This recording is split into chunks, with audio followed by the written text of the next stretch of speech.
স্বপ্নশ্রী hotel and resort নামের সাথে কিন্তু জায়গাটার বেশ মিল আছে। দেখছেন, প্রথম থেকে দেখতে থাকুন। কি সুন্দর একটা ছিমছাম ঘরোয়া পরিবেশ। দেখুন, কলকাতা শহরের একটা গিঞ্জি জায়গার থেকে এখানে একটা খোলামেলা মাঠ আর খোলামেলা আবহাওয়া যে কি ভালো লাগছিল। শুরুতেই কিন্তু একটা সুন্দর একটা ছোট্ট মন্দির আছে ঠাকুরের। আমরা সেই মন্দিরটাকে দর্শন করলাম।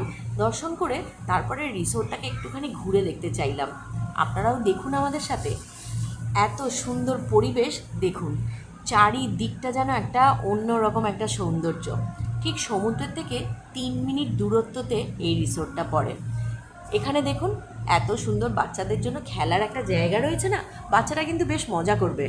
সমুদ্রের সেই জলের সামনে থাকবে বলে আপনাদেরকে ভয়ও পেতে হবে না, আবার বেশি ভেতরে থাকার জন্য আবার আফসোসও করতে হবে না।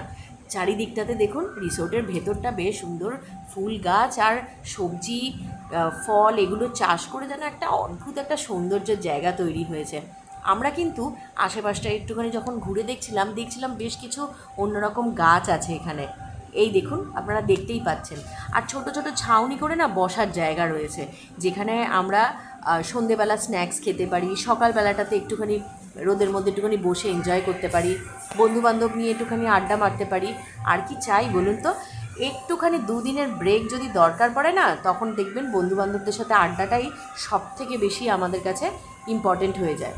পাশটাতে রয়েছে একটা ছোট্ট পুকুর। এই পুকুরটাতে না মাছ চাষ হয়। এখানে রাত্রেবেলা সৌন্দর্যটাও আপনাদেরকে আমি দেখাবো। সকালবেলাতে দেখুন কি পরিষ্কার পরিচ্ছন্ন, একদম পরিপাটি করে রাখা। এখানে মাছটা চাষ হয় বলে সম্পূর্ণভাবে মানে ব্যবস্থা করা রয়েছে যে কিভাবে কি করা যায়। আমরা এই সৌন্দর্যগুলো কিন্তু যখন ওরা আবার করে এখানের মধ্যে সব কিছু মানে তৈরি করবে, সেই সময়টাতে কিন্তু আমরা দেখতেই পারবো, আপনাদের সাথেও শেয়ার করব। অনেকগুলো দেখুন সেলফি জোন আছে প্রকৃতির মাঝে, মানে গাছের ছাউনি। আর তারপরে এতটা রোদের মধ্যেও আমরা যে ফুল গাছ ফল গাছ এগুলো যে দেখতে পাচ্ছিলাম, আমাদের কিন্তু ভীষণ ভালো লাগছিল।